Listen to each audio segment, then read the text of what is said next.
Alors, bonjour à tous.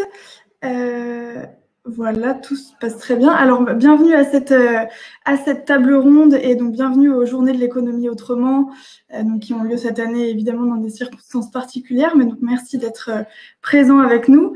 Nous sommes ensemble pendant 1h15 pour cette table ronde où il sera question des premiers de corvée. Donc ces métiers qui ont été en première ligne depuis le début de cette crise sanitaire, qu'on a applaudi le soir lors du premier confinement et qui malgré tout manquent cruellement encore de reconnaissance, exercent avec des rémunérations très faibles, dans des conditions de travail assez précaires. On reviendra sur tous ces sujets.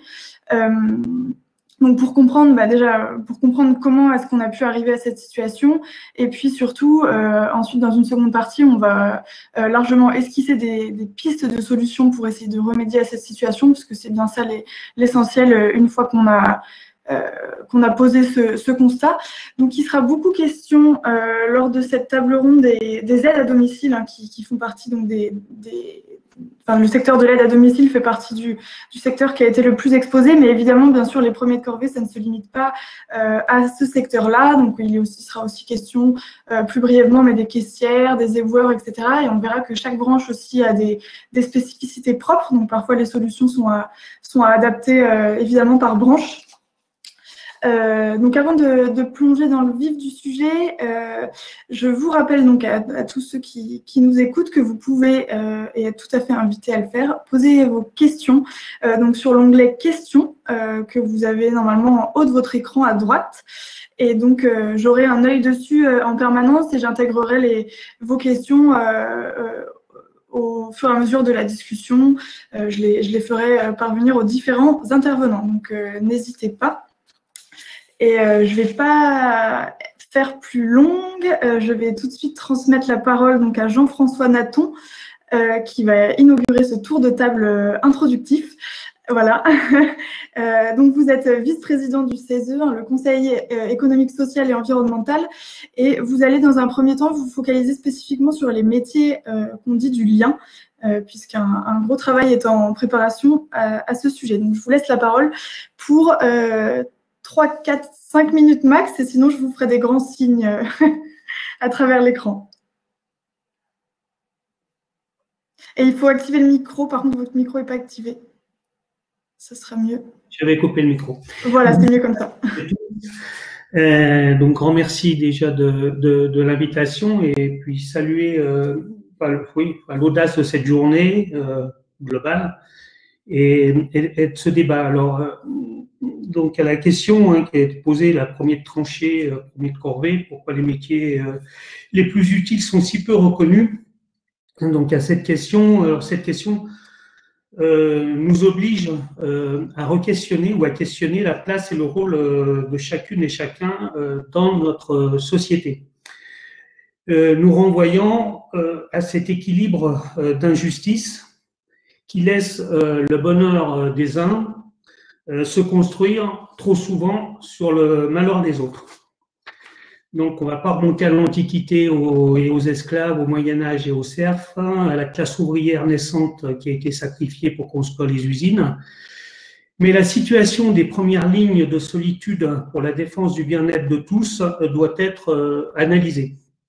Et dans le même mouvement que cette analyse de l'interrogation, pourquoi ce déni de reconnaissance et pourquoi cette banalisation du mal-travail et ce silence de notre société?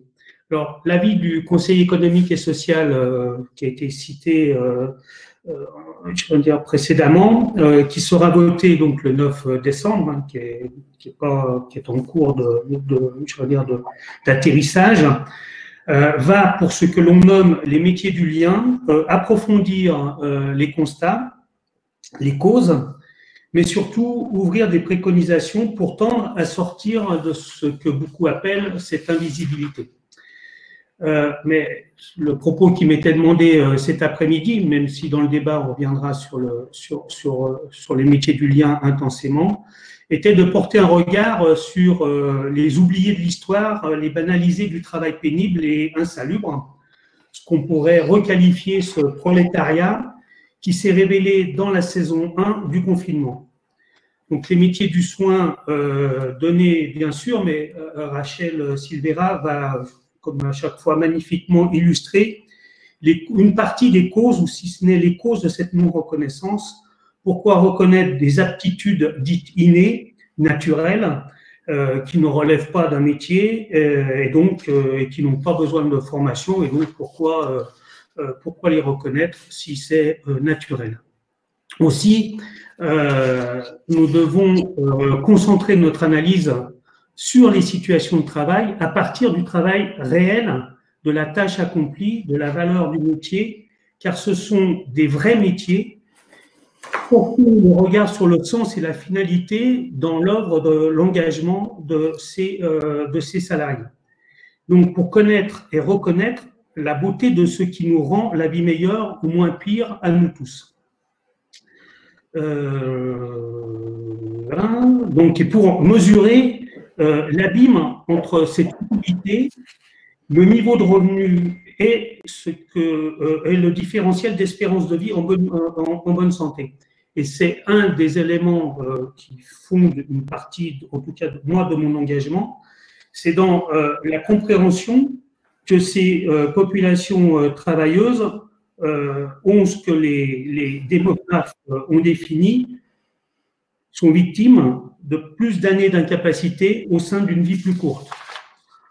On pourra revenir dans le sujet. Donc, mais pour ce faire, il faut entendre, écouter ce monde du travail. Trop peu, voire jamais, interroger sur leur travail, leur métier, leur vie. Donc, je pense que c'est quoi ce travail reste une bonne clé d'entrée. Enfin, il en va comme pour d'autres enjeux, il nous faut souligner l'importance de changer de cadre de pensée afin de sortir du seul ressentiment, du dénigrement généralisé à l'œuvre actuellement, pour se poser enfin peut-être les bonnes questions, et le débat de cet après-midi nous y invite. Merci beaucoup pour ce premier tour d'horizon. On reviendra effectivement sur beaucoup des points que vous avez commencé à toucher du doigt. Je me tourne ensuite pour compléter donc votre propos vers Patrick d'Outreligne. Bonjour. Et donc, vous êtes président de l'UNIOPS, l'Union nationale, donc, qui regroupe par le biais d'antennes régionales plusieurs milliers de structures privées à but non lucratif du secteur social, et du secteur social, médico-social et sanitaire, pour être tout à fait précise. Et donc, pour vous, il y a deux paradoxes qu'il est important déjà de pointer du doigt dans cette discussion. Quand on parle des premiers de corvée, il y a deux paradoxes qui vous semblaient importants de souligner et qui permettent de mieux comprendre la difficulté de l'exercice de ces types de travail. Oui, merci, bonjour à tous. Le premier paradoxe… Alors, peut-être, on vous entend, le son est assez faible, peut-être si vous pouviez vous… Voilà, c'est mieux comme ça. C'est bon comme ça, c'est mieux? C'est un peu mieux, c'est mieux, ouais. Ok. Je vais essayer après avec les écouteurs. Le premier paradoxe, c'est d'abord la place dans la société qu'ont les métiers du social, de l'éducatif et du sanitaire. On voit très bien qu'il n'y a pas une reconnaissance sauf pour les personnes très hautement qualifiées et qu'on considère que ce sont des métiers, j'allais dire, du lien, c'est ce qu'on disait tout à l'heure, mais aussi qui ne sont pas productifs dans une société, j'allais dire, à modèle économique capitaliste. Alors, apparemment, je me permets de vous couper parce qu'apparemment, on ne vous entend pas. Alors, avec… Parce que moi j'entends, mais est-ce que les autres intervenants, vous entendez Patrick ou non? Très mal. Très, très mal. Est-ce que ça va mieux comme ça? Pour moi, c'est bien, mais je pense que c'est mieux, ouais. Allez-y, poursuivez comme ça, peut-être. D'accord. Oui, je disais donc que dans une société où c'est… Ah non, apparemment, ça ne fonctionne pas. Peut-être… Apparemment, ça ne fonctionne toujours pas. Je vais vous laisser peut-être voir avec Anne et puis on continue le tour de table. Je reviens vers vous par la suite. Exactement, on fait comme ça, d'accord. Ok, ça marche. Du coup, donc on reviendra sur ces deux paradoxes par la suite. Je vais me tourner du coup vers Rachel Silvera directement, donc, dont le propos a été introduit déjà par Jean-François Natton. Donc Rachel Silvera, vous êtes économiste, maîtresse de conférences à l'université de Nanterre et co-directrice d'un réseau de recherche sur le marché du travail et le genre. Et donc pour vous, si les différents types de professions dont je parlais en introduction sont si peu valorisées, c'est tout simplement parce qu'elles sont majoritairement exercées par des femmes. Est-ce que vous pouvez nous expliquer concrètement comment est-ce que ça se passe? Oui, bonjour à toutes et tous. Merci pour cette invitation et je suis désolée. Normalement, mon son fonctionne, mais moi, je n'ai pas le droit à l'image, ce qui nous renvoie aussi dans une autre forme de difficulté de travail, du télétravail et de la grande solitude. Je suis en train de vivre, toute proportion gardée, un grand moment de solitude, puisque… en tout cas, on vous entend très bien, c'est l'essentiel. Alors, donc, oui, quand vous m'avez proposé de participer à ce débat, j'étais frappée par le fait que vous aviez utilisé ce fameux masculin soi-disant neutre et j'étais déjà un petit peu agacée, comme je peux l'être souvent, au fait qu'on n'utilise même pas l'écriture égalitaire et qu'en l'occurrence, pardon, on ne puisse pas parler carrément au féminin, même si je ne veux pas naturaliser, loin s'en faut, ces professions, il n'empêche que dans le gros des bastions dont il est question aujourd'hui autour des métiers du soin et du lien aux autres, on y reviendra, eh bien on a affaire non pas à une certaine féminisation de ces professions, non, on a affaire à des taux de féminisation qui dépassent les 80%, parfois même 90, 99% si on inclut tout ce qui correspond aux assistantes maternelles, aux enseignantes, etc.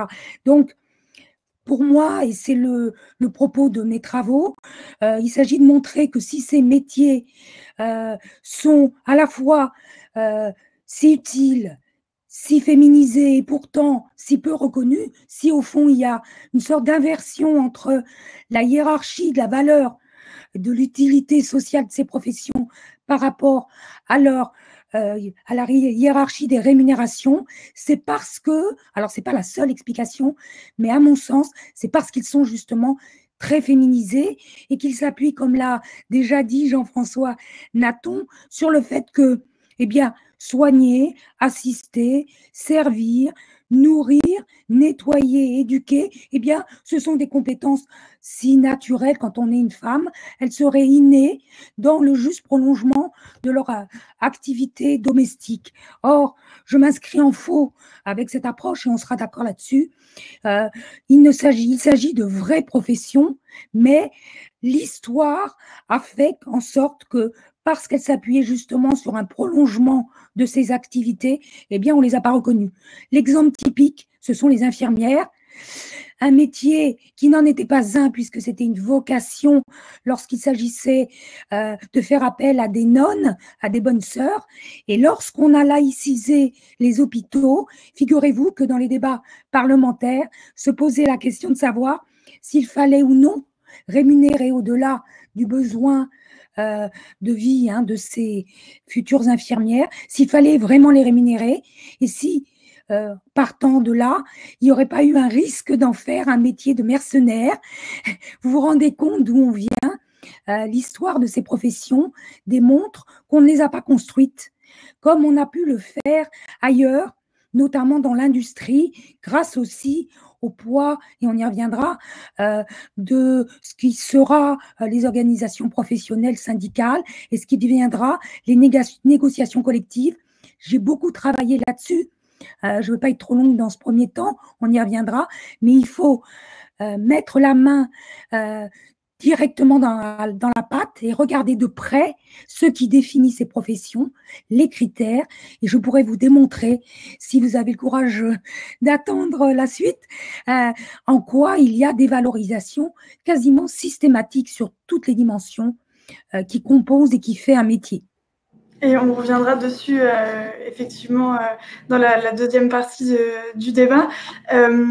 Donc, pour compléter, ensuite, donc là, on a eu une bonne un premier élément de constat, donc qui explique largement pourquoi ces professions manquent de valorisation. Un autre élément explique cela. Je vais me tourner pour ça vers François-Xavier Devetter. Bonjour. Bonjour.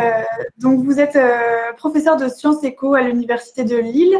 Et donc pour vous, il y a un autre élément qu'il est nécessaire de prendre en compte pour comprendre la sous-valorisation de ces professions, c'est la manière dont on comptabilise le temps de travail de ces métiers. Et en fait, finalement, vous allez nous montrer qu'on a considérablement réduit le nombre de moments qui sont considérés comme du temps de travail effectif. Et donc, mécaniquement, on en arrive à du temps de travail qui est tout simplement non rémunéré. Alors, comment est-ce que ça aussi, ça a été rendu possible ? Oui, bah, je pense que, merci d'abord beaucoup pour cette invitation. Et, je pense qu'effectivement, c'est lié aussi à ce que disait Rachel juste avant. Il y a un lien qui est très fort entre la façon dont on compte le temps de travail et puis le genre des différentes professions. Ça ne veut pas dire que toutes les professions masculines s'en sortent parfaitement, loin de là, et d'autres mécanismes parfois peuvent conduire à les sous-valoriser ou à compliquer leur situation également. Mais on a quand même un effet de genre très très fort, et notamment dans ce calcul, dans cette comptabilisation du temps de travail. C'est particulièrement le cas sur au moins 2 des métiers qui constituent ces gros bataillons d'un nouveau prolétariat, pour reprendre un peu ce que disait Jean-François Nathan tout à l'heure, à la fois les aides à domicile, près de 600 000 personnes d'une part, et sur ces 600 000, 580 000 femmes à peu près, ou les agents d'entretien avec un taux de féminisation qui est à peu près autant pour 450 000 salariés de la branche de la propreté par exemple. Donc ces métiers partagent des caractéristiques fortes qui sont une sous-reconnaissance et un sous-financement, c'est-à-dire que le consentement de la société à payer pour ce qui est fait n'est pas au rendez-vous. On n'accorde que difficilement de la valeur à ce qui est fait. C'est le problème des compétences qui a déjà été évoqué. Et puis il y a cette question du temps de travail qui est au cœur de la chose. En effet, à partir du moment où on ne considère pas que les compétences puissent être réellement valorisées, la seule chose qui est au final offerte par les travailleuses, c'est du temps. Et leur protection en termes de salaire, dans ces cas-là, c'est le SMIC. Et donc, on va contourner en quelque sorte le SMIC en ne comptant qu'une partie des heures qui sont offertes au cours du temps de travail, au cours de la journée de travail. C'est pour l'aide à domicile ou pour les agents d'entretien des façons très, très restrictives de compter ce qui est fait. On ne compte pas ce qu'il y a avant, temps de préparation, temps de déplacement pour une partie. Alors, ça a évolué et les branches cherchent parfois à changer un peu les choses, mais c'est très, très lent et toujours partiel. Mais on ne compte pas non plus ce qu'il y a après, temps de récupération, temps de débriefing, temps de transmission des informations, temps de prise de contact, temps de collectifs qui permettent au travail d'être exercé, etc., etc. On pourra y revenir plus longuement si vous le souhaitez par la suite. Résultat, sur des journées qui commencent à 7 h parfois ou 7h30, et à la fin, qui se termine vers 20 h, on va se retrouver avec seulement 5 ou 6 heures maximum de temps effectivement rémunéré, de manière très, très, pour le dire, assez rapidement. Et du coup, dans ces métiers-là, effectivement, elles ne sont pas, la plupart du temps, les salariés ne travaillent pas à temps partiel, mais sont payés à temps partiel. Et le décompte intégral du temps de travail, s'il était envisagé, comme ça a pu se faire pour d'autres professions de manière progressive, ou comme ça n'existe pas non plus pour d'autres professions d'ailleurs, pourrait être un changement assez majeur. Merci beaucoup. On reviendra aussi effectivement sur ces questions de comptabilisation du temps de travail plus en détail par la suite. Alors, j'ai un écho assez désagréable, je ne sais pas d'où ça vient. Est-ce que vous m'entendez bien? Ok. Donc pour conclure ce tour de table et en espérant donc, que Patrick Doutreline arrive à se joindre à nous de nouveau, je me tourne vers vous, Manuela Pinto. Donc, bonjour à vous. Bonjour. Vous êtes donc déléguée générale d'ELISFA, donc le syndicat employeur des acteurs du lien social et familial. Donc, vous vous placez d'un point de vue qui est un peu différent puisque vous êtes en contact avec des employeurs de ce secteur donc qui emploient donc, ces travailleurs. Comment est-ce que quel constat vous faites auprès d'eux sur ces différents problèmes qu'on a identifiés et comment est-ce que vous pouvez œuvrer auprès de vos adhérents finalement pour aller ça c'est dans un deuxième temps, mais qu'est-ce qui peut se mettre en place pour tenter d'y remédier dans la mesure du possible? Bonjour à toutes et tous et d'abord merci de m'avoir invité à participer à cette table ronde. Je rejoins les propos qui ont été tenus précédemment, hein, juste pour présenter la branche des acteurs du lien social et familial. Il y a 3800 entreprises et 86% de femmes, 52% des salariés à temps partiel avec des salaires effectivement de bas niveau. Donc effectivement, on constate que la question de la féminisation des emplois a un lien direct avec la question des salaires. Sur les actions qui sont possibles au niveau de la branche, je pense qu'on y reviendra dans le courant de la table ronde, mais effectivement, on a un rôle à jouer en tant que partenaire social. On négocie, Rachel, on a plaisir à vous voir.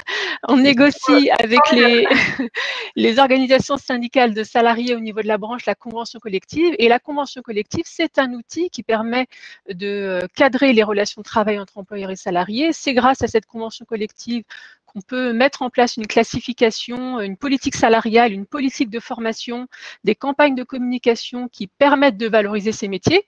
Donc ça, une fois qu'on a dit ça, on n'a pas résolu la question parce que bien sûr, on a aussi cet équilibre à trouver entre l'attractivité de nos métiers, de notre branche, et puis l'équilibre économique des structures que nous représentons et des employeurs que nous représentons.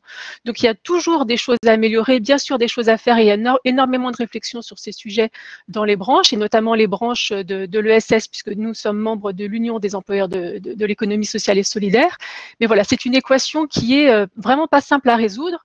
Et puis, c'est aussi la conséquence de plusieurs années de politique publique et de politique sociale qui font que depuis maintenant plusieurs années, on parle de travailleurs pauvres, ce qui est quand même un concept, quand on l'exprime comme ça, qui est antinomique, parce que bien souvent, ce sont ceux qui ont les salaires les plus faibles qui sont le plus souvent à temps partiel et qui sont avec des horaires découpés et des amplitudes de travail qui sont fortes, donc qui cumulent finalement tous les facteurs de pénibilité et des mauvaises conditions de travail. Donc, c'est vraiment quelque chose de très important. Enfin, c'est un sujet qu'on doit impérativement traiter et qui est d'autant plus nécessaire qu'effectivement, on l'a vu à travers la crise, mais pour parler plus particulièrement de nos métiers, ce sont des métiers qui sont vraiment, en tout cas pour les métiers de ma branche, qui sont le ciment de la cohésion sociale. C'est-à-dire les centres sociaux interviennent dans les quartiers difficiles, sur tout le territoire, sur des sujets parfois compliqués. Je veux parler notamment de la laïcité. Et puis, pour les établissements d'accueil de jeunes enfants, puisque nous couvrons également le secteur de la petite enfance, il est question bien sûr de garder les enfants, ça semble assez primordial, mais il y a également la question de la parentalité, des liens sociaux entre les parents, donc ça va plus loin que la simple garde d'enfants, c'est vraiment le cœur de ce qui fait notre activité de lien social et familial. Bien, merci beaucoup. Et on reviendra, effectivement, vous l'avez touché du doigt, quand vous parlez de l'équilibre économique, on reviendra sur le rôle que joue l'État dans tous ces schémas-là, puisque l'État donc intervient là ici en tant qu'employeur pour un certain nombre de salariés, mais également en tant que financeur, et donc qui vient contraindre les structures avec lesquelles vous travaillez financièrement. Donc on verra comment quels sont les leviers que peut activer l'État sur ces deux niveaux-là. Patrick Doutreline, donc vous nous avez rejoint de nouveau sur scène, donc bienvenue de nouveau, et donc je vous laisse reprendre la parole et finir, finir votre tour de votre prise de parole initiale, donc au cours de laquelle vous avez été interrompu. Vous m'entendez avec ce nouveau casque, ça doit être plus meilleur. Moi, je l'entends, on va voir si tous ceux qui nous écoutent entendent. Oui, ça a l'air.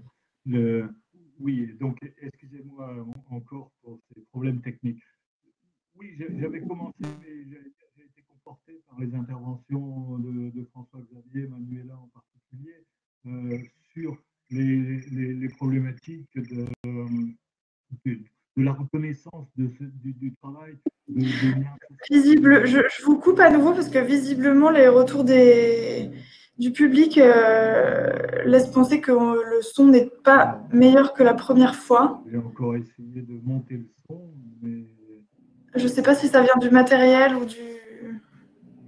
Je sais pas non. Peut-être en parlant plus fort, je ne me rends pas compte de.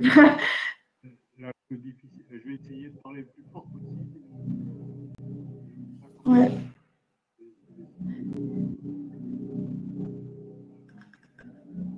Là, on n'entend vraiment plus du tout. Alors, en coupant la caméra, est-ce que ça marchera mieux? J'en doute.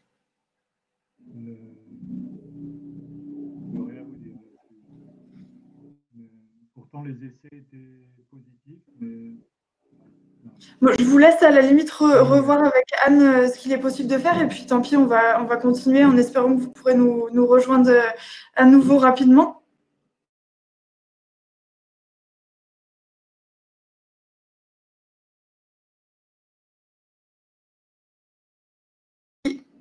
Maintenant, c'est moi qui coupe mon micro.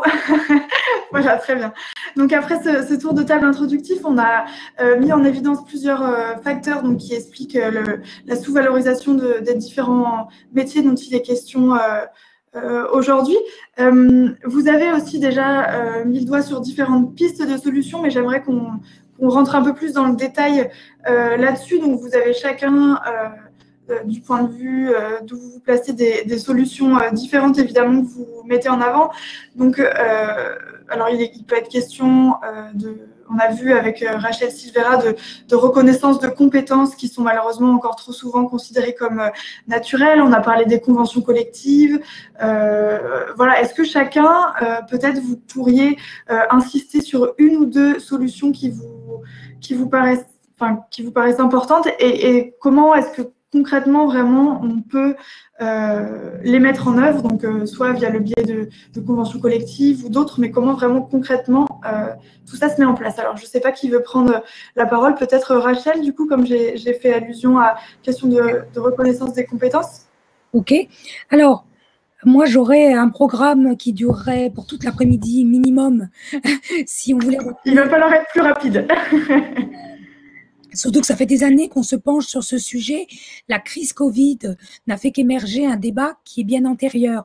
Alors, pour ce qui est des travaux que je mène avec Séverine Lemierre depuis pas mal d'années, repris en partie auprès du Défenseur des droits, au Conseil supérieur à l'égalité professionnelle, il y a un type d'action qui me paraît à privilégier, c'est le fait justement de regarder concrètement comment sont évalués les emplois et regarder, comme le suggère la loi, comment est appliqué le principe qui consiste non pas à dire seulement un travail égal, salaire égal, mais un salaire égal pour un travail de valeur égale. Et ça veut dire que la loi, depuis 1972, permet de comparer des emplois considérés de même valeur et de regarder, quand ils sont très féminisés ou occupés majoritairement par des hommes, s'ils sont positionnés à leur juste place. Alors, c'est très compliqué.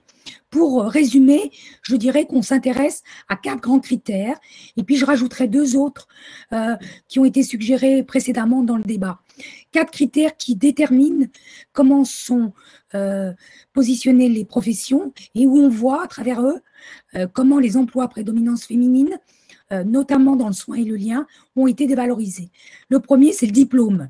Alors, ça paraît évident, quand on regarde un emploi, on fait référence la plupart du temps à sa qualification des personnes, au diplôme requis. Et là, on est frappé de voir, je vais vite, que la plupart du temps, les diplômes dans le soin, dans la santé, etc., qu'ils relèvent du champ public ou privé, sont en général systématiquement dévalorisés, y compris donc par exemple si on compare des diplômes tertiaires à des diplômes plus techniques de l'industrie. Et l'exemple typique, ce sont les infirmières. Rappelons-nous que dans le milieu hospitalier, il faut attendre 2010, donc il y a juste 10 ans, pour que les infirmières aient leur diplôme reconnu en totalité, Bac+3, et qu'elles soient enfin en catégorie A. J'y reviens pas, ça a été le fruit d'un chantage par ailleurs, puisqu'elles n'ont perdu à cette occasion le fait de pouvoir partir en retraite anticipée.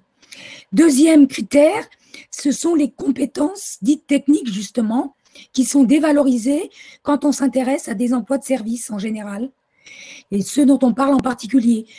Le relationnel, recevoir des patients parfois violents, faire face à du public, en général, dans ces grilles de classification, eh bien, ça ne compte pas.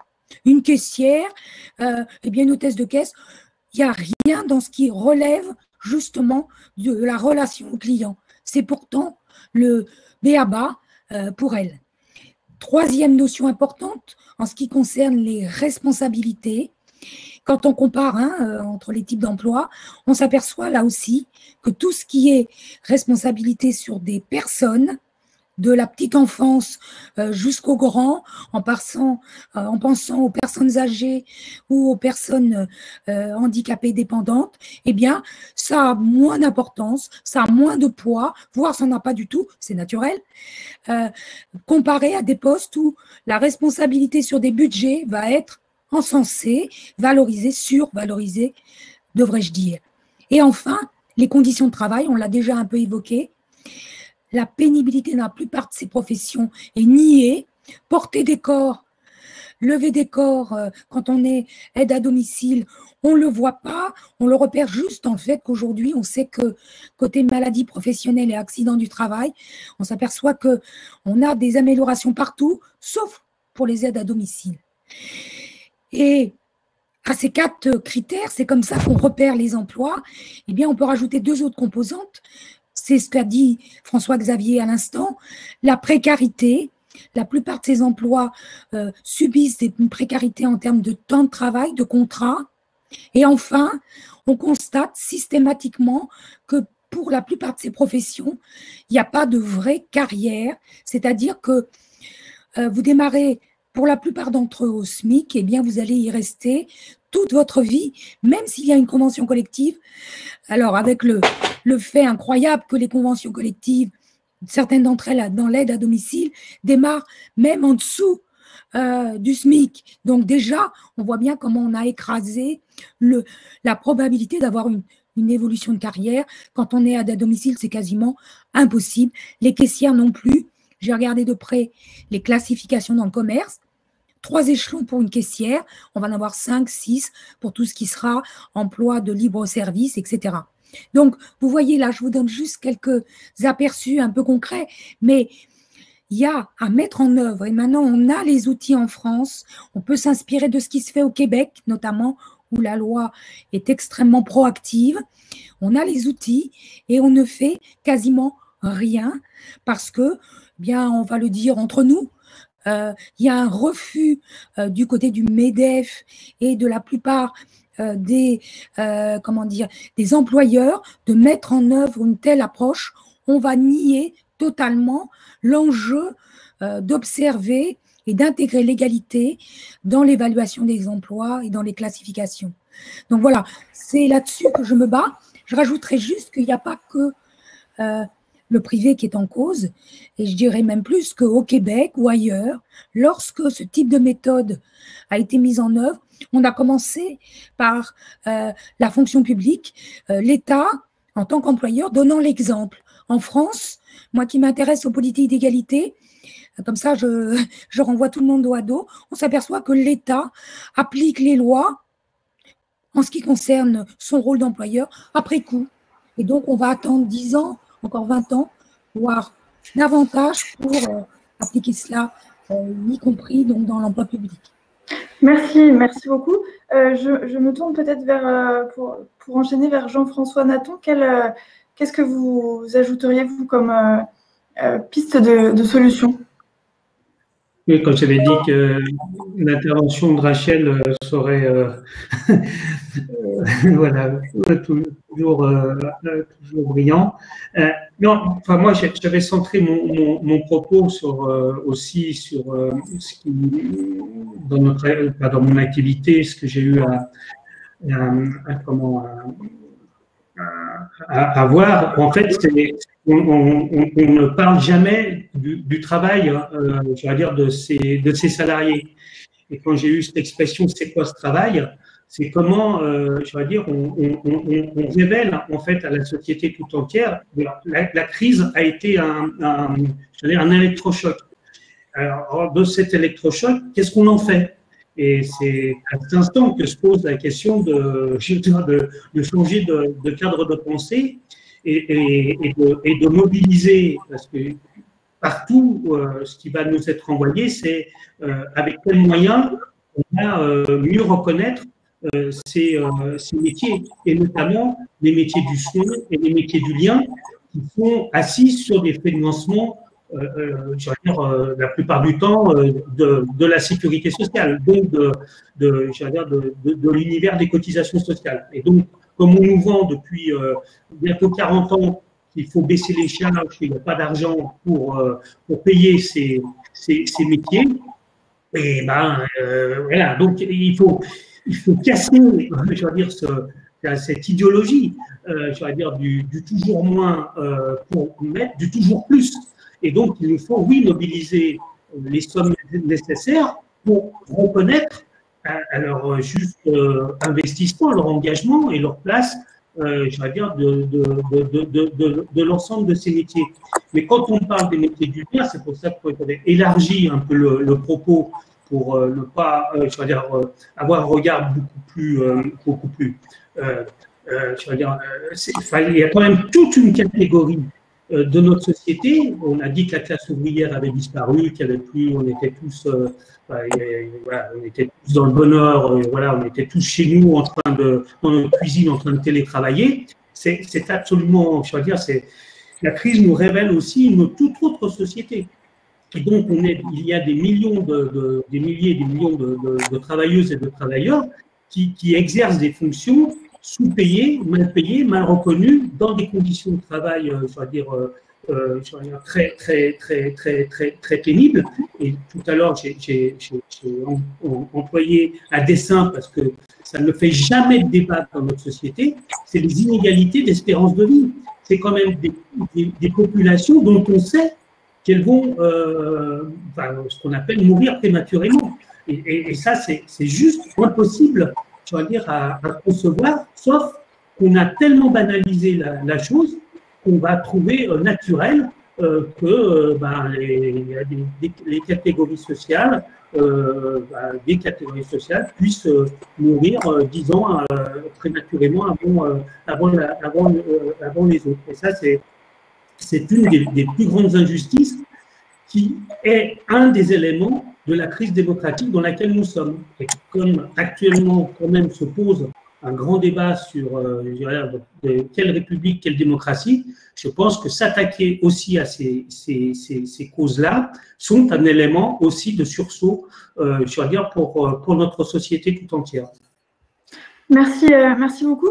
Manuela, peut-être sur la possibilité d'évolution des conventions collectives, etc. Est-ce que vous entrevoyez des pistes de solutions de ce point de vue-là? Ah oui, heureusement, il n'y a pas de fatalité sur le sujet, mais je me permettrai juste de rebondir aux propos qu'a tenu Rachel, que je partage totalement. Mais comme je vous le disais, nous sommes membres de l'Union des employeurs de l'économie sociale et solidaire et nous connaissons bien le secteur de l'aide à domicile, le secteur associatif.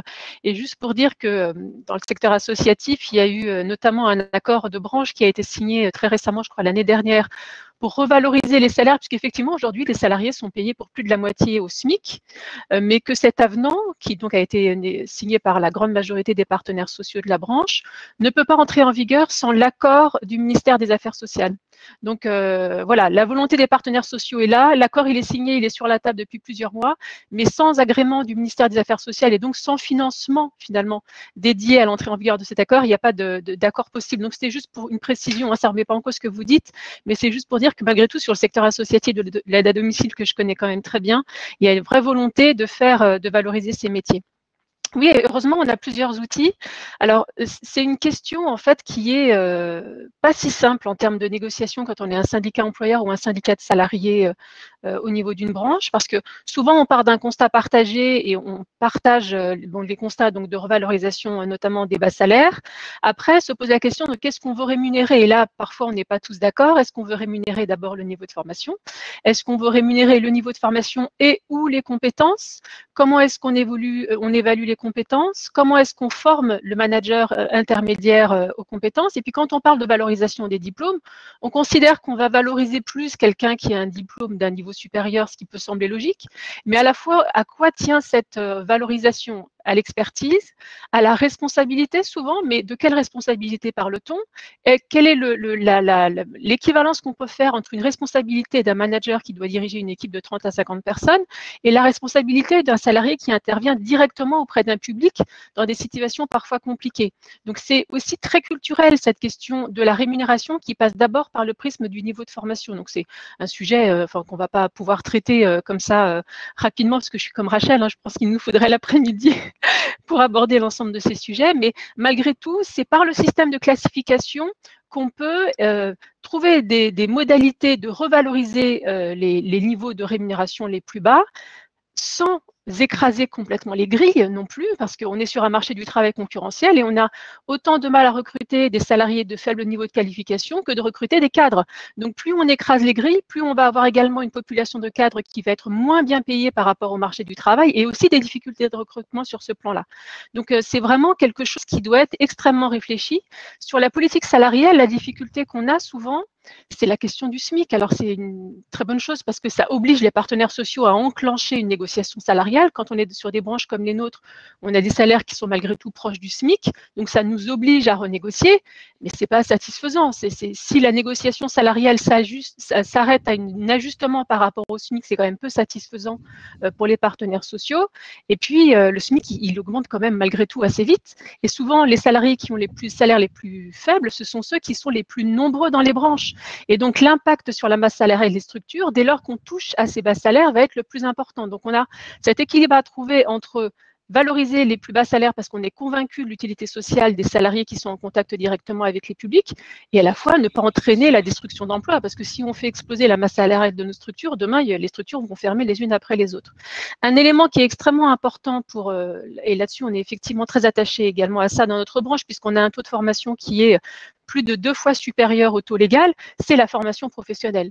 Qui dit formation professionnelle, dit évolution des compétences, dit nouvelle mission, dit peut-être une progression dans la carrière.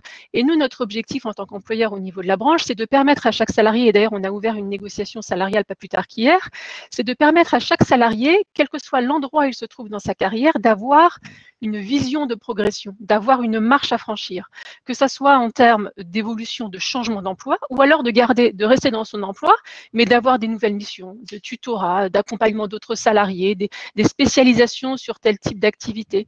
Donc vraiment d'être toujours dans ce parcours professionnel, parce qu'on ne peut pas imaginer aujourd'hui, et surtout avec les générations plus jeunes qui ont un peu la bougeotte, on va dire ça comme ça, professionnellement, de proposer à un salarié de faire exactement la même chose et d'avoir des niveaux de rémunération trop stables en fait sur plusieurs années. Et puis il y a la question de l'expérience. Comment est-ce qu'on valorise l'expérience? Est-ce que c'est l'ancienneté le bon critère ou pas? Enfin, vous voyez, même si on partage le même constat de départ avec les partenaires sociaux, parfois on a des visions très différentes sur les moyens d'atteindre ces objectifs, ce qui rend la négociation pas toujours facile. Voilà ce que je voulais dire globalement. Enfin, j'aurais plein de choses à dire, mais je préfère laisser la parole à d'autres. Peut-être, je vous laisse la parole, François-Xavier, pour d'autres éventuelles pistes de solutions pour compléter celles qui ont déjà été formulées. Oui, merci. Je rejoins d'abord ce qu'a dit Rachel sur énormément de points, hein, et je pense que c'est le point de départ, c'est effectivement la reconnaissance de la valeur du travail et de ce qu'il y a derrière. Mais en quelque sorte, ça c'est une première étape. Il faut que le travail qui est fait soit reconnu comme ayant une certaine valeur ou sa juste valeur. Et donc, les questions de compétences, de ce qui est fait, etc., sont absolument fondamentales. Je ne reviens pas sur ces points-là. La deuxième étape, par contre, et l'intervention de Manuela juste avant nous a un peu renvoyé à ça, c'est que quand bien même on reconnaît la valeur d'un travail, encore faut-il être en mesure de le payer concrètement, c'est-à-dire de passer de « ah oui, ça vaut énormément de choses » à « j'ai un salaire et une grille salariale derrière qui le traduit comme tel ». Et là, pour le coup, les employeurs, pour bon nombre de ces emplois, notamment dans l'ESS, ils n'ont pas tout à fait la main, quoi. C'est vrai qu'ils négocient les grilles salariales, c'est vrai qu'ils négocient les conventions, etc. Et on voit les ambiguïtés qu'il peut y avoir parfois d'être à la fois social et solidaire et employeur, et toutes les difficultés et les formes de schizophrénie aussi qui peuvent parfois émerger pour certains dans les contraintes dans lesquelles ils sont.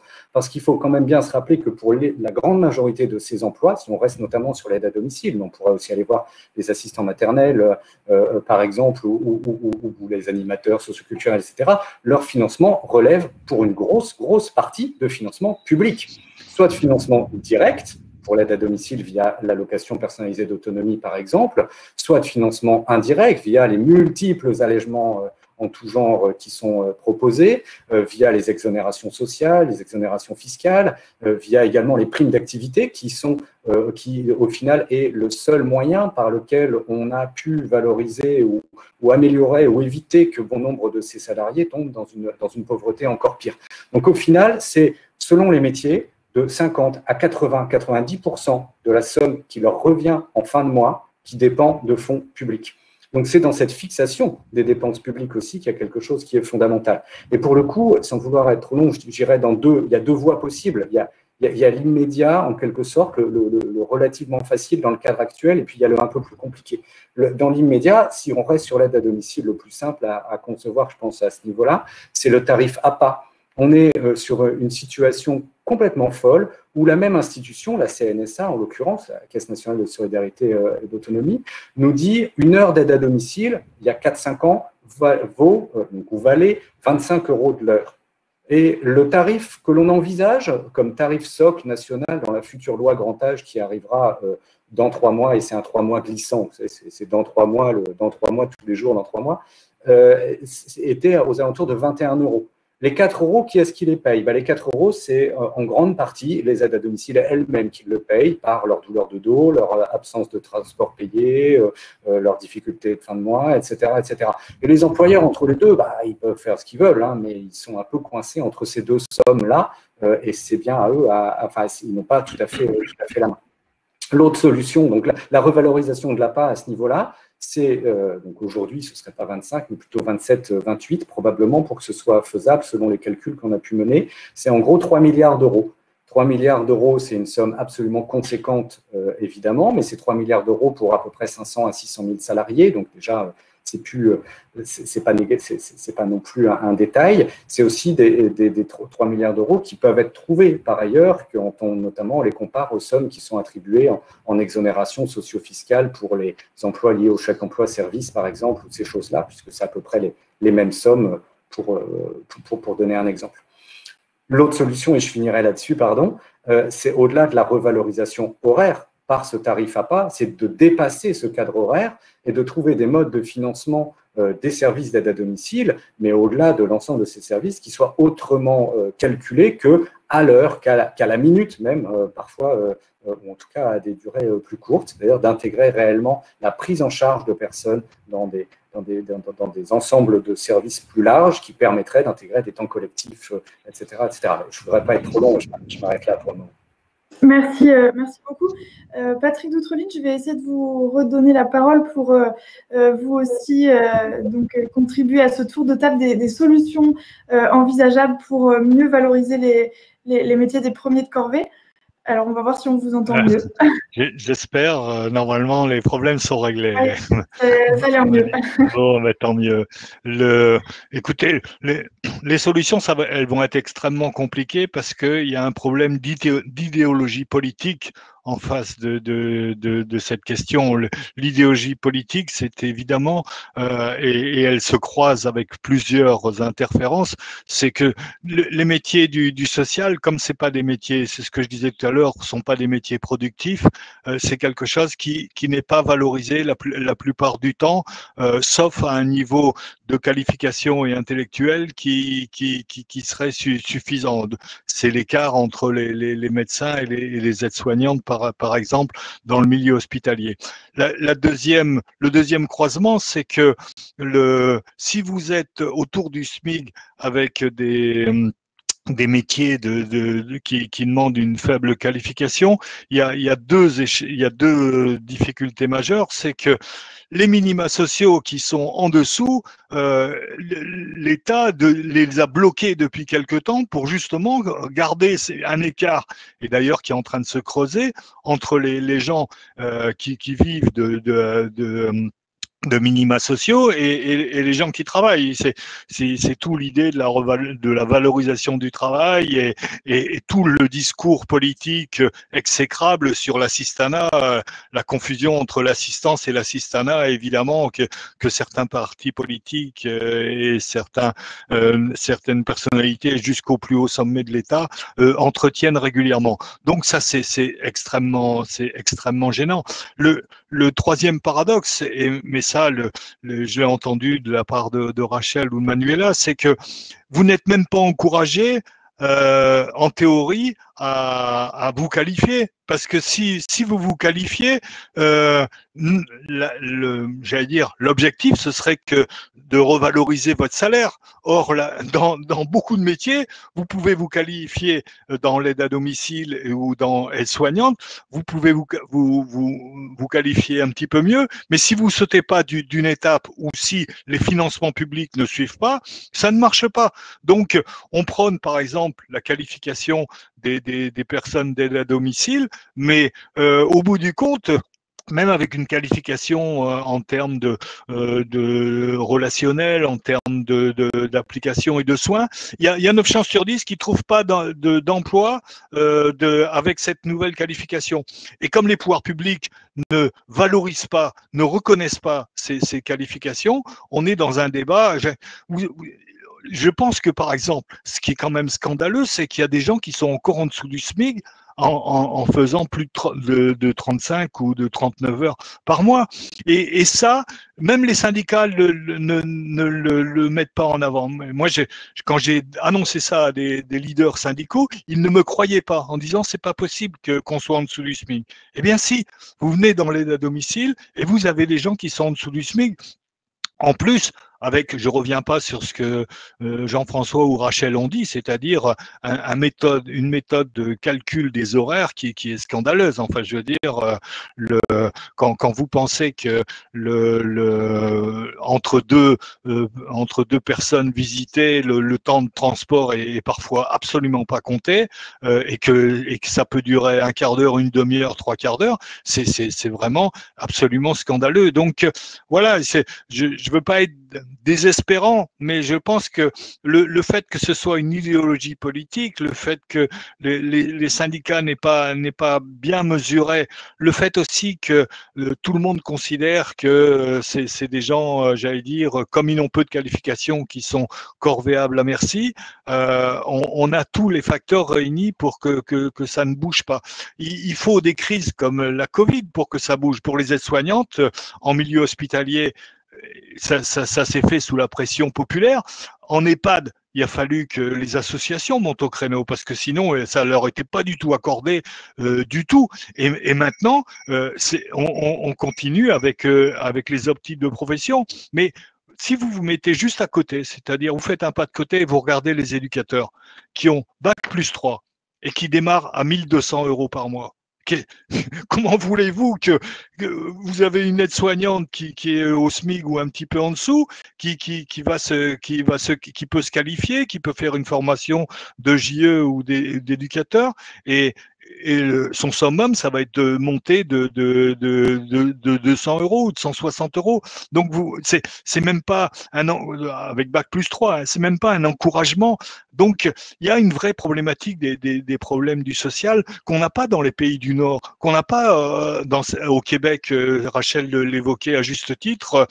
Nous, c'est très marqué.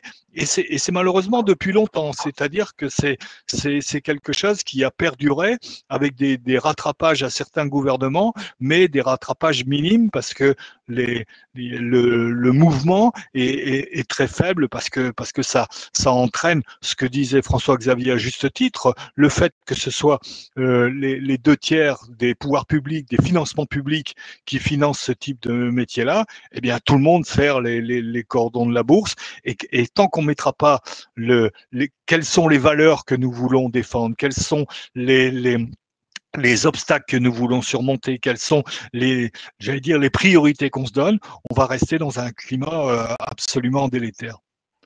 Merci beaucoup. Et je vais rebondir donc sur un point que vous avez commencé à aborder et qui est une question posée par un des membres du public qui tient à la faible organisation collective, la faible participation, enfin le faible taux de syndicalisation, etc. dans ces métiers-là. Je me tourne peut-être vers vous, Jean-François Nathan. Comment est-ce que ça quelle responsabilité, entre guillemets, des syndicats dans cette faible visibilité et qu'est-ce qu'on pourrait améliorer de ce point de vue-là pour que les choses soient portées de manière plus collective, peut-être? Ça illustre par, je regarde, la situation peut illustrer l'importance du syndicalisme et je vais dire du rapport collectif. Donc, ce qu'on va souligner dans l'avis du CESE de la semaine prochaine, dans 15 jours, c'est bien aussi c'est des métiers où le collectif est très distendu. Donc, on est dans des solitudes. Et tout à l'heure, François-Xavier parlait à très juste raison des enjeux du temps. Enfin, quand on rentre un peu et qu'on fait parler, c'est pour ça que j'essayais d'appuyer un peu, mais à quel moment on leur donne la parole? Moi, j'ai été plus j'ai travaillé à écouter, à entendre, je vais dire, ces personnes, plus ça te révèle la grandeur et la beauté des tâches, du métier, mais tu es révolté par cet écart-là, quoi. Tu te dis, mais c'est pas possible. Il y a très peu de temps de transmission, il y a très peu de temps de partage où elles vont pouvoir, je vais dire, échanger, s'épauler, s'écouter. Alors le syndicalisme, alors pour avoir à un moment donné pas mal écrit aussi sur le sujet, le syndicalisme à ne pas avoir ou être en grande difficulté à aborder l'ensemble je vais dire, du salariat tel qu'il est et pas tel qu'on voudrait qu'il soit, est lui-même en grande difficulté. C'est-à-dire que la crise du syndicalisme est illustrée par notre incapacité ou nos difficultés à prendre en compte, je vais dire, l'ensemble de ce monde du travail qui n'est pas, je vais dire, dans tous les radars dans lesquels nous sommes, parce qu'on n'est pas implanté, parce que c'est des petites structures, parce que c'est isolé, et parce qu'on est nous-mêmes affaiblis, et que nous-mêmes, peut-être, avons-nous d'autres priorités que de nous occuper, et on concourt par notre, je vais dire, nos propres difficultés à mettre dans l'invisibilité toute cette catégorie de salariés. Donc, nous n'avons pas la responsabilité de l'état dans lequel se trouve le monde du travail, mais par notre incapacité à organiser je veux dire, ce monde du travail, nous participons à cette mise en invisibilité. Alors, on a même enfin, tout à l'heure, on a abordé aussi les conventions collectives. Il y a toute une réflexion, alors ça sera aussi dans l'avis, sur je veux dire, comment on fait sens tous ensemble. C'est-à-dire, si on part du métier, pourquoi tant de conventions collectives? Comment on pense collectif ce métier ou ces métiers? Et donc, comment je veux dire, on crée une vraie lisibilité pour pouvoir, je veux dire, éviter ce morcellement aussi de négociations, etc. Après, moi, je pense vraiment que c'est un choix de société qui nous est posé. Et tout à l'heure, oui, il y a des gros enjeux de financement. Et ben, c'est quel débat nous avons et la crise dans laquelle nous sommes, elle appelle des changements profonds. Mais est-ce que dans ces changements profonds, qu'est-ce qu'on décide collectivement? Et donc, quel débat nous avons dans notre société sur combien on met, combien on mobilise, je veux dire, de moyens financiers pour permettre de bien travailler et de bien prendre soin. Et ça, c'est un vrai sujet. Et le débat le pose, mais posons-le à l'échelle du pays et prenons les décisions. Rachel, il me semblait que vous souhaitiez réagir sur un point. Je vous laisse rapidement la parole. En fait, je voulais réagir sur 2 points. Tout d'abord, pour compléter ce qui vient d'être dit, donc on a affaire souvent à des salariés qui sont dans des structures très éclatées, qui sont même au domicile de leur employeuse ou employeur, pour certains d'entre eux. Donc là, effectivement, s'organiser, se syndiquer, c'est pas évident. Et du coup, ça m'évoquait le fait que c'est peut-être pas un hasard si parmi la mobilisation des Gilets jaunes, on a vu, pour une fois dans un mouvement de ce type, un peu à côté des syndicats justement, beaucoup de femmes. Elles étaient, pour bon nombre d'entre elles, aides à domicile notamment, assistantes maternelles, etc.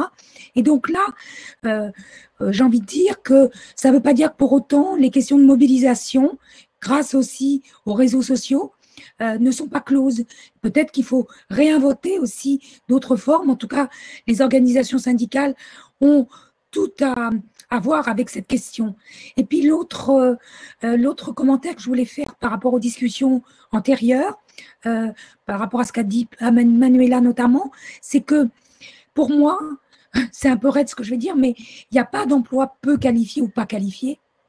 On ne peut pas se contenter de mesurer la qualification d'un métier, d'un emploi, c'est tout mon propos, uniquement parce qu'il y aurait un diplôme reconnu. Rien que ça, le diplôme, il n'est même pas reconnu. Mais au-delà de ça, ce que je constate dans tous ces métiers, c'est que justement, leur qualification est importante, elle est dénigrée, non reconnue et non payée, mais elle existe sans expérience professionnelle, sans ce savoir-faire acquis et renouvelé, eh bien, elles ne pourraient pas travailler comme ça quand elles sont au domicile des patients notamment. Voilà, c'était une petite remarque. Merci beaucoup. J'en profite pour enchaîner sur une autre question qui est assez liée. On a donc évidemment le summum de la non-organisation collective, si je puis dire, pourrait être le fait d'être employé à domicile. Là, évidemment, on est complètement isolé. Il y a une question du public qui demande si on peut mesurer les différences de conditions de travail et de rémunération, etc., entre secteur associatif, secteur privé et particulier employeur. Donc, ça revient peut-être... François-Xavier Devetter, je sais que vous souhaitiez aborder ce point-là du particulier employeur qui pose des questions spécifiques. Est-ce que vous pouvez expliquer pourquoi? Oui, beaucoup de choses. Juste un mot sur ce qui a été dit avant pour aller dans le même sens, mais rappeler l'extrême division aussi que subit cette main-d'œuvre dans les différents métiers qu'il y a là. C'est le principe d'externalisation, par exemple, aussi, qui joue fortement là-dessus. Prenez l'exemple aujourd'hui, dans un collège, les agents d'entretien peuvent relever pour faire exactement le même métier de 4 statuts différents. L'une sera fonctionnaire, l'autre sera contractuelle, la troisième sera en contrat aidé et la quatrième salariée d'une entreprise de la branche de la propreté. Celle qui est fonctionnaire sera extrêmement privilégiée avec 12 000 guillemets de chaque côté puisqu'elle sera à 1 300 € par mois, quand sa collègue qui fera à peu près la même chose sera à 750, 800 € par mois. Comment celle qui est entre guillemets, encore une fois, privilégiée peut se battre pour améliorer ses conditions de travail en voyant la situation de sa collègue dans une situation bien pire pour laquelle elle aura beaucoup de compassion, mais pour laquelle elle ne pourra absolument rien faire puisqu'elle ne relève pas du même employeur et pourra au mieux lui éviter certaines sanctions en essayant de camoufler certaines choses dans certains cas. Et dans l'aide à domicile, c'est pareil, c'est cette concurrence entre quatre conventions collectives ou 4 règles différentes, donc le particulier employeur, la branche associative, les entreprises de services à la personne et puis les services publics via les centres d'action sociale ou les centres intercommunaux d'action sociale. Ce n'est pas tout à fait une convention collective, mais ça vient de fait au même. Cette concurrence entre ces différents systèmes, on l'hérite depuis belle lurette, mais elle a été renforcée très fortement par le plan Borloo et par ses suites. Parce qu'on était, rappelons quand même qu'au tout début des années 2000, 2001, 2002, on a plusieurs éléments qui, ensemble, ont amélioré sensiblement la situation de manière temporaire, et on voit bien que c'était insuffisant. Mais entre la création de l'APA, entre l'accord interprofessionnel de la branche de l'aide, qui deviendra la branche de l'aide à domicile, et la création du DEAVS à l'époque, et la loi dite 2002 de modernisation de l'action sociale, on avait 3 éléments relativement cohérents qui mettaient les choses dans une direction vers plus de contrôle public, certes, mais une meilleure structuration des choses. Sauf que 3 ans plus tard, le plan Borloo remet tout à plat en redonnant notamment la main à 2 autres acteurs que sont la branche des entreprises qui apparaît quelque part à ce moment-là et du particulier employeur d'autre part. Du coup, pour répondre précisément à la question, est-ce qu'on peut comparer la situation de ces 4 situations? Je pense qu'il faut le dire en 2 temps. Il faut d'abord, ce que je vais dire là ne me permet que de comparer des situations moyennes, c'est-à-dire des tendances générales, ce qui ne veut pas dire qu'à l'intérieur de chacune de ces 4 ensembles, ou à l'intérieur de chacun de ces 4 ensembles, on a une grande hétérogénéité. Il y a des particuliers employeurs absolument formidables, il y a des entreprises privées à but lucratif absolument formidables, etc., etc. Maintenant, quand on regarde la moyenne de chacun de ces 4 ensembles, on a une gradation qui est très très nette. Le seul qui s'en sort à peu près, c'est le secteur public. C'est les CCAS, les CIAS. lorsqu'ils sont dominants dans un territoire, on y reviendra peut-être tout à l'heure, mais on a un territoire en France sans aller en Suède ou dans les pays du Nord, on a un territoire dans lequel on a 60 à 80% des heures d'aide à domicile et des EHPAD qui sont publiques. C'est les Landes, c'est pas, voilà, c'est pas très très lointain, hein, et c'est un effort budgétaire, certes, qui n'est pas négligeable, mais qui amène au résultat assez simple que les aides à domicile sont en moyenne payées 30% de plus en salaire annuel, hein, pas en salaire horaire, mais en salaire annuel, 30% de plus que dans n'importe quel autre département français. Donc on a le secteur public qui est au-dessus, clairement. En dessous, on a le secteur associatif. Je vais faire mon prof basique caricatural, fait ce qu'il peut mais peut pas grand-chose. Voilà, ils font ce qu'ils peuvent, ils essayent d'améliorer dans un bon nombre de cas et on a des très bonnes pratiques dans certaines associations quand elles sont d'une taille correcte, elles ont construit des fonctions de support et puis surtout lorsqu'elles se sont spécialisées dans un sport qui est quasi discipline olympique dans ce secteur qui est la recherche de subventions complémentaires ou de financement complémentaire ou d'appel à projet. Voilà, quand on a dans une association un champion du monde de la réponse à l'appel à projet, on arrive à compléter les financements horaires, etc. et amener à des rémunérations des salariés au final un peu meilleures. C'est rapidement souvent un peu d'épuisement professionnel de l'encadrement, mais quelque part c'est un moindre mal. Ensuite viennent les entreprises qui sont clairement en dessous. On est sur des rémunérations annuelles de 1 000 à 2 000 euros de moins que dans les associations qui elles-mêmes étaient 3 à 4 000 euros de moins que le secteur public. Et puis tout en bas vient le particulier employeur qui de fait ne crée pas des emplois, qui achète des heures de travail. Parfois ça débouche sur des temps qui se rapprochent du temps complet avec des pseudo-travailleuses indépendantes, en fait, qui cumulent des contrats, certes de travail, mais qui sont en fait des contrats commerciaux avec une série d'employeurs, mais qui sont des clients de fait via des chèques emploi-service, etc., etc. Et donc, dans l'immense majorité des cas, ce ne sont pas des emplois, c'est des heures de travail achetées, et qui ne débouchent pas sur des situations acceptables. Et d'ailleurs, ce sera le mot de la fin, pardonnez-moi, pour moi là, les rapports qui ne sont pas récents, le rapport Libaud par exemple, ou le rapport El Khomri, donc on voit bien, ce n'est pas des gauchistes invétérés qui étaient à la plume sur ces rapports-là, ont explicitement ou implicitement, mais de manière très nette, condamné le système du particulier employeur en expliquant de manière très nette que ces métiers ne pouvaient exister qu'à condition d'avoir un cadre collectif et des temps collectifs. Or, par définition, le système du particulier employeur ne peut pas, à de rarissimes exceptions près, peut-être notamment dans le monde du handicap, mais vraiment de manière très rarissime, constituer des temps pleins et donc pouvant impliquer des temps collectifs ou autres. Et tant qu'on a ça, on a une forme de dumping social interne qui pose un vrai problème. Et peut-être un tout dernier mot là-dessus, les associations l'ont bien compris depuis belle lurette en créant le système mandataire, qui est une forme de récupération ou d'adaptation à cette concurrence, et une adaptation qui est en elle-même assez dommageable. Pardon. Non, pas de souci, merci beaucoup. Je vous signale juste donc qu'il nous reste un peu moins d'une dizaine de minutes. Donc peut-être Manuela ou Patrick, si vous avez un mot à ajouter à la discussion, comme vous n'avez pas encore pris part à ce tour de table. Et puis assez rapide, puisqu'il nous reste très exactement 7 minutes. J'ai des consignes très strictes. Je vais laisser un peu la parole à Patrick, qui a eu bien du mal à nous rejoindre en début de réunion.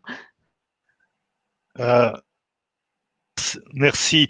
Non, mais je trouvais que l'intervention de François-Xavier, elle est très très pertinente parce que elle décrit exactement la situation. Le manque de syndicalisme, c'est aussi cette dispersion et ce contact direct qu'il peut y avoir, parce que souvent, pour être syndiqué, il faut avoir en face de soi un employeur qui joue le rôle d'employeur, alors plus ou moins bienveillant, plus ou moins strict. Mais là, le problème dans les associations, c'est qu'ils sont pas en conflit avec les cadres de l'association. Ils savent que c'est j'allais dire, la donnée qui a été encadrée par des pouvoirs publics. Ils savent que les associations se battent pour augmenter les dispositifs rétributeurs, et puis ça ne marche pas. Enfin, je veux dire, vous voyez que même les avenants de convention collective acceptés par paritairement par les employeurs et les syndicats ne passent pas au niveau ministériel. Donc après on peut pleurer, pardon, comme on l'a fait sur les différents rapports qui sont de qualité. Je suis d'accord avec François Xavier, que ce soit El Khomri ou Libaud, mais le résultat, il est là. Je regardais, c'est à peu près 17,5% des personnes qui sont en aide à domicile qui sont sous le seuil de pauvreté. C'est complètement fou. Enfin, je veux dire, eux, ils ont déjà traversé la rue. Ils sont se lever tôt pour vous rappeler des références de gens qui disaient que tout est dans le travail. Donc, ils se lèvent tôt, ils ont traversé la rue, ils ont du boulot et ils sont, j'allais dire, dans une maltraitance économique, c'est une évidence, et parfois dans une forme de maltraitance dans la reconnaissance, c'est évident. Heureusement qu'ils ont ce contact humain avec les personnes âgées ou handicapées qui j'allais dire, qui valorisent l'affect, à défaut de valoriser le porte-monnaie, mais ça ne peut pas perdurer comme ça éternellement. Il faut à un moment donné que nous intervenons et pour le moment, on n'en prend pas le chemin. Je peux malheureusement vous dire qu'on n'en prend pas le chemin, même après le Ségur. La loi autonomie, j'arrêterai sur ça, la loi autonomie et grand âge qui pouvait donner des perspectives, qui pouvait ouvrir l'horizon, on est en train de l'enterrer en douceur à force de report. Ça devait être fin 2020. Maintenant, c'est peut-être 2021 et on nous dit que ce sera sûrement après 2022. Donc, de nouveau, les quelques lueurs d'espoir sont en train de s'éteindre. Et je me permets juste de signaler, donc, quand vous parlez du grand âge, du projet de loi autonomie, etc., il y a une table ronde sur le sujet qui suit juste après, donc à 16h30 pour ceux que ça intéresse. Manuela, je me tourne vers vous si vous souhaitiez compléter. Oui, non, mais je suis tellement d'accord avec ce qui a été dit précédemment que j'ai pas envie de redire ce qui a déjà été dit par mes camarades, mais juste peut-être redire ce que j'ai dit tout à l'heure, c'est-à-dire qu'il n'y a pas de fatalité. À contraintes réglementaires et budgétaires constantes, il y a toujours moyen pour l'employeur, enfin nous on est convaincus de ça, d'améliorer les choses, d'améliorer les conditions de travail, de baisser les seuils pour permettre un dialogue social dans les entreprises qui ne soit pas strictement le seuil qui existe dans le Code du travail, de former les personnes. Alors, il y a des choses qui demandent des financements, bien sûr, il y a des expérimentations qui sont à mener, mais je veux dire, si on est créatif et qu'on partage une volonté commune de faire évoluer les métiers, ça prend du temps. C'est parfois assez désespérant. On met beaucoup d'énergie parfois à faire bouger quelques curseurs, mais malgré tout, je reste convaincue qu'il n'y a vraiment pas de fatalité et que l'essentiel, finalement, c'est que ces derniers mois, et particulièrement avec la crise sanitaire, c'est qu'enfin on parle de ces personnes-là.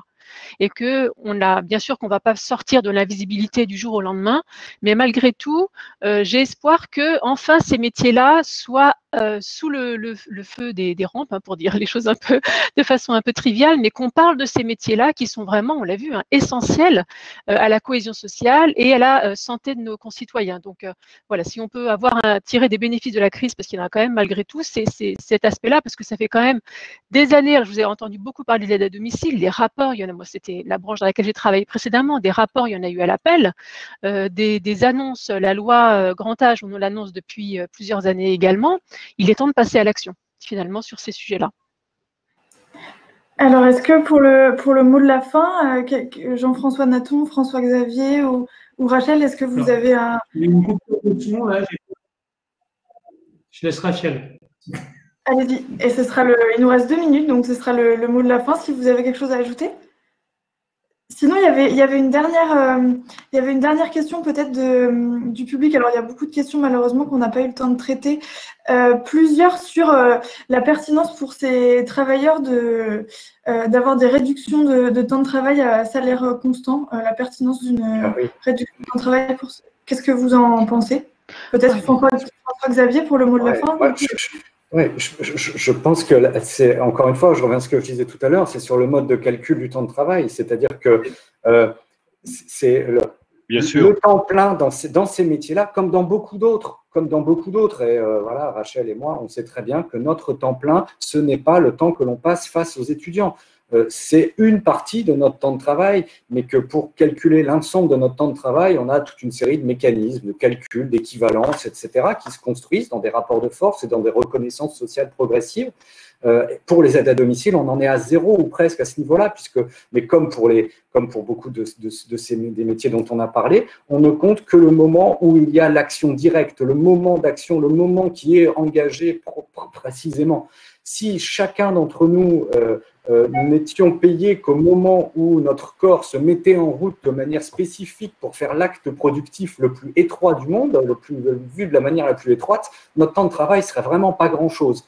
Et effectivement, une bonne moyen d'envisager ça, c'est de considérer qu'on atteint le temps plein en faisant moins d'heures. Donc, c'est une forme, en tout cas, de réduction du temps de travail, de considérer que, voilà, une aide à domicile, mais un agent de service, c'est pareil. Quand il travaille au sens où on l'entend aujourd'hui, 25 heures dans la semaine, est à temps plein. Voilà. Donc ça, je pense qu'il faut le marteler. Et il y a des possibilités de faire ça, même dans la loi, de le traduire de manière relativement simple. Toute prise de poste doit inclure un temps de prise de poste forfaitaire, un quart d'heure, 20 minutes. Ça suffirait à ramener les aides à domicile au minimum acceptable, ou les agents d'entretien, les agents de propreté au minimum acceptable. On pourrait s'inspirer aussi de l'intérim. Toute demi-journée entamée est une demi-journée payée, que dedans il y ait une demi-heure, 20 minutes, 1 heure ou 2 heures. C'est du rôle de l'employeur normalement que de fournir le travail et de le fournir de manière décente, c'est-à-dire d'une manière qui n'épuise pas ni le corps ni l'esprit. Pour le moment, on est à l'inverse de ces deux points-là. Et désolé, j'ai encore été trop long. Non, merci beaucoup, c'est parfait. Je partage. Très bien, donc on est pris à l'heure, le gong a sonné. Donc merci à tous les 5 d'avoir apporté vos contributions à ce débat très riche. Et puis pour vous tous qui nous écoutez, je tiens à vous signaler qu'une dizaine de tables rondes va suivre encore, que ce soit en cette fin d'après-midi ou bien demain toute la journée. Donc les journées de l'économie autrement, ça continue. Et merci beaucoup à tous les 5. Bonne fin d'après-midi. Merci à vous, à bientôt. Au revoir. Au revoir. Au revoir.